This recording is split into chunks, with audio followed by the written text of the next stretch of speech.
followed shortly after by Stefano Modena's. The Italian sitting in the cockpit doesn't want to believe it.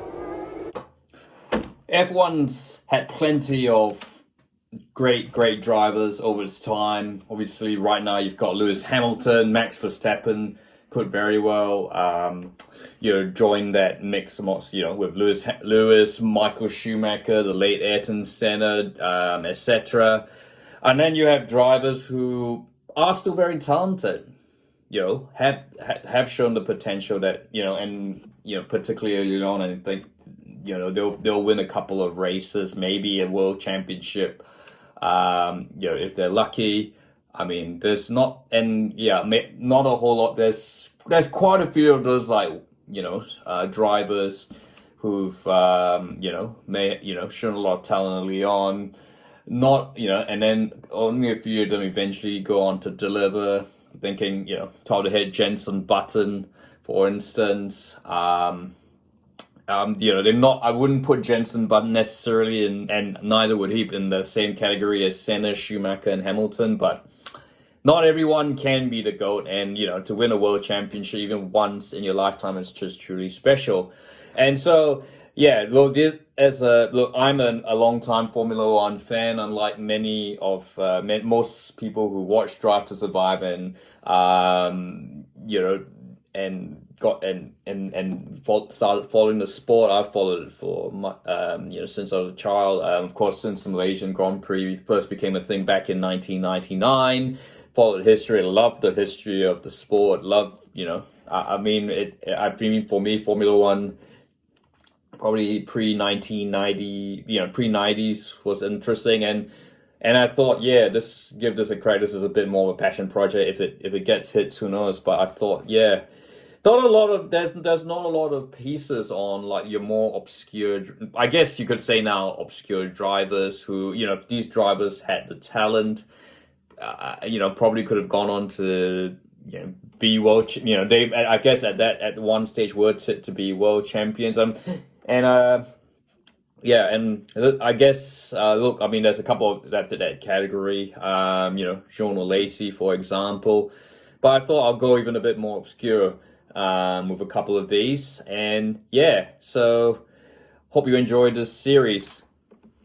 So, as you'd expect, Italy has produced plenty of good, fast drivers, but amazingly, I can't, who was the last Italian world champion? I mean, certainly, who was the last Italian to win a race? Win a race, let alone a race with Ferrari. I mean, Giancarlo Fisichella had that period with Ferrari, but he got on I think the best was he got on the podium. He was, of course, a substitute for the incapacitated Felipe Massa with that horrific accident in practice of the Hungarian Grand Prix in 2009.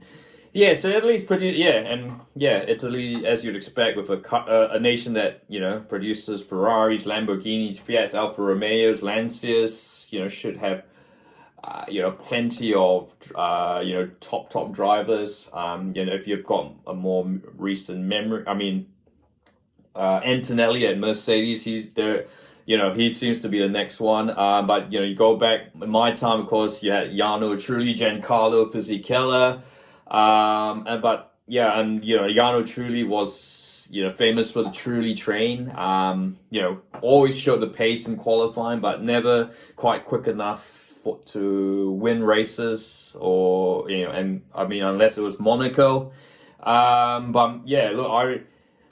If you go back even more, I think the names, there are a couple more names. So Emmanuel Apicella, there'll be, there's one for the F1 rejects thing at this stage. And then there's Stefano Modena. Of course, his name always stands out because he's named after the city of Modena. In fact, yes, he was born 12 May 1963 in the city of Modena. Modena, if you didn't know, it's a city in Emilia-Romagna, which is sort of like the industrial. It's sort of like the eastern seaboard, the Midlands, the Ruhr Valley, the Elston, Petone of Italy. It's the farming commercial heart. It's certainly, Modena is not far at all from Maranello, and And so, yeah, naturally, Modena appropriately was, he started, like all racers, started as a junior karting champion, went to Formula 4. This was sort of back in the 1970s, 80s. And then it was really Formula 3000 where he won that. He became the Formula 3000, of course, was what GP2 is today. Actually, funny enough, if it was Formula 2 and then became Formula 3000 in I think it was sometime in the 70s, 80s. I think it's something to do with the size of the engines. And then Formula 3000, that lasted until I think the mid 2000s, 2010, so I'm correct. And then it became GP2. And yeah, so he raced for Onyx in the Formula 3000 series and became champion. And I guess, look, that obviously, if you win Formula 3000, so it's next step up to Formula 1, you think, yes, everyone. I guess naturally that's, people, you exactly have the talent and, should be in Formula 1. And I think, well, of course, that's not always been the case. There have been lots of Formula 3000 champions who just never made in Formula 1, or they had middle to good careers in Formula 1, but just never cracked it. I mean, your Nick Heidfeld is one example, and he never won a race. He had a lot of podiums, and so it was the case of Stefano Modena. And at the end of the 1987 season, at the Australian Grand Prix, Brabham, by that stage were pretty much. This was sort of at the start of their decline. Often in one-off drive, of course. They still had the turbocharged BMW engines, and Modena didn't particularly have the best race. And he had to stop 3 times. He didn't, of course, F3000s, they didn't have turbo engines. So he didn't have that much experience. He flat spotted his tires, and then he eventually retired with exhaustion just before halfway, of course.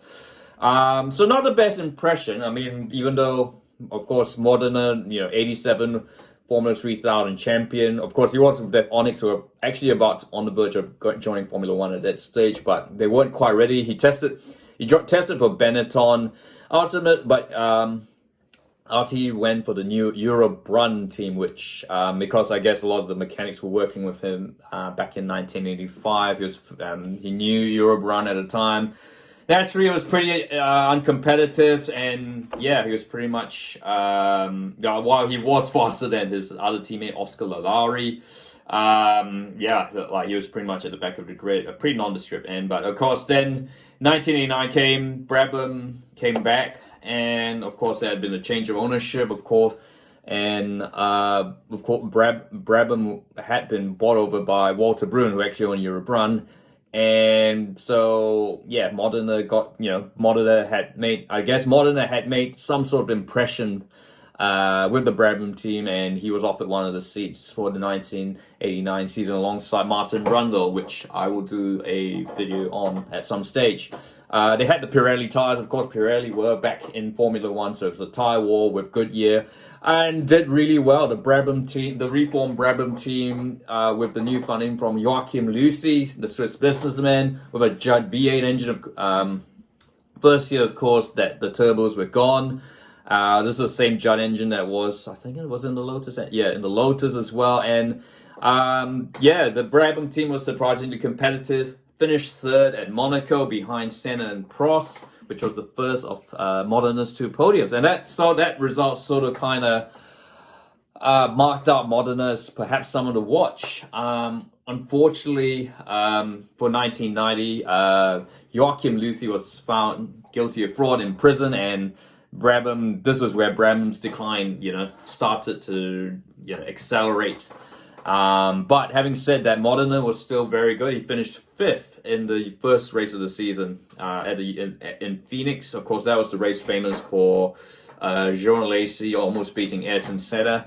And then speaking of Jean, of course, Jean went to Ferrari in 1991, and the Tyrrell needed a replacement. So Stefano Modena was naturally signed as, Stefano Modena was thought, yep, he would be the perfect replacement. Of course, they had the World Championship winning Honda engines from 1990, Pirelli tires, and and Ken Tyrrell was expecting wins, which didn't turn out to be the case. Look, there was a second place in Canada, although that should really have been third because he inherited second because Nigel Mansell was meant to win that Canadian Grand Prix, but he retired on the last lap. Nelson Piquet inherited the win, and of course, Modena was running third, became second. Of course, that was a race where the Pirellis are dominant, but really, he just struggled. Modena just struggled, and I think that was ultimately the season. Modena's, that was I guess that was kind of like the final.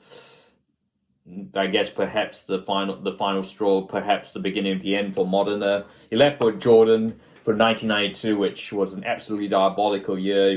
They had a couple of drivers go through the seats, and then ultimately it was a without drive in 1993, and that was it for Modena. Modena would drive in DTM, Italian touring cars. He won a couple of races, never won the championship, and then eventually retired from motorsport in 2000. I actually watched a bit of DTM in 2000, and I actually remember that name. Going back to go-karting, and then, he's pretty much had a quiet afterlife, post-Formula One. And he did a bit of work for he got hired by Bridgestone, did a bit of tire testing, and you see the video that he was doing a bit of a promo for Nissan.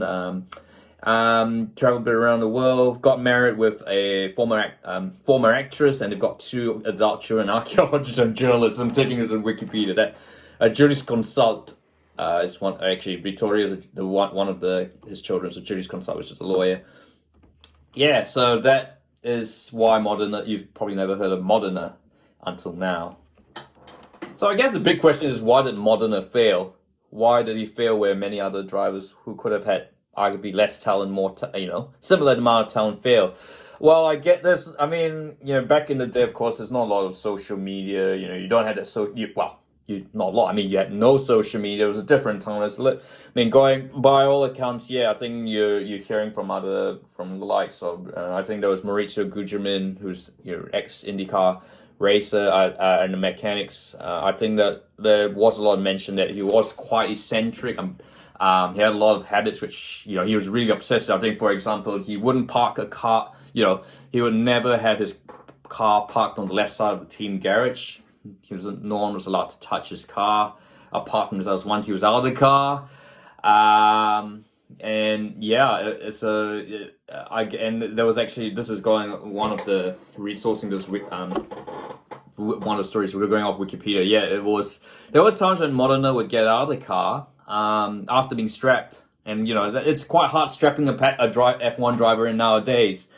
It's a tight space and all that. He would get back in and then just get, before the warm-up lap, and then, if he saw someone touch the car, he would just get out of it. And, another thing he was, interesting read, he wore his gloves inside out, although he claims that wasn't superstition. So, look, I mean, Formula 1 drivers, are by nature strange people. I think you'd have to be sort of unusual to succeed. And to be fair, were those things that would count against him? Look, I guess, there is a bit of luck. And as you see in the series with a lot of other drivers, Mark Blundell, Martin Brundle, Johnny Herbert, and maybe even John Lacey, there's a bit of luck and I guess a bit of monitoring. I mean, I'm not wanting to be racist or prejudiced, but Italians do have a certain nature that, it's Ferrari or bust, and there's always that thing.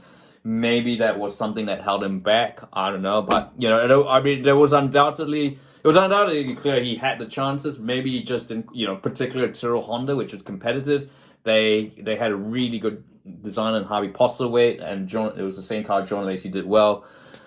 Maybe the pressure was just too much, but we'll just never know. I think 81 entries, 70 starts, only 2 podiums. I think it was far cry from what people expect. But he's not the first Formula 3000 champion to ever fail to make it into Formula 1. So, and you know what? At least Stefano you know, he's made it, you know, a lot of plenty of drivers, you know, sort of contemporaries, you know, had serious accidents in Formula One, even died. I mean, whilst motorsport's a lot safer, and I guess, you know, Modena's had gone on to have a rather quiet life, and you know, and he certainly would have earned well. So that's Stefano Modena. So yeah, I'd like to get your thoughts and comments on this, on Modena, any other drivers, and yeah, I'd like to hear your thoughts on this video and this series. If you like this video, feel free to like and don't forget to subscribe.